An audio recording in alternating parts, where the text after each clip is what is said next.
Lord. అందరూ బాగున్నారా? ఈరోజు దేవుని మాట చదువుకుందాం. 20వ కీర్తన 5వ వచనం. నీ ప్రార్థనలన్నీ యెహోవా సఫలపరచును గాక.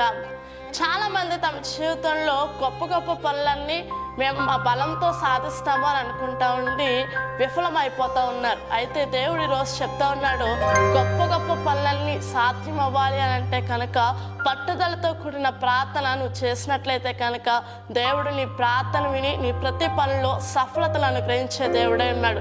సో ఈ రోజు నుంచి ఒక పని ప్రారంభించండి. నీ జీవితంలో గొప్ప గొప్ప పనులన్నీ జరగడం కొరకు దేవుని సన్నిధికి వచ్చి పట్టుదలతో ప్రభా నా జీవితంలో ఈ కార్యం జరిగించండి అని నువ్వు ప్రార్థన చేసినట్లయితే కనుక నీ జీవితంలో దేవుడు నీ ప్రార్థన ఆలకించి కార్యాలు చేయడానికి ఇష్టపడతా ఉన్నాడు.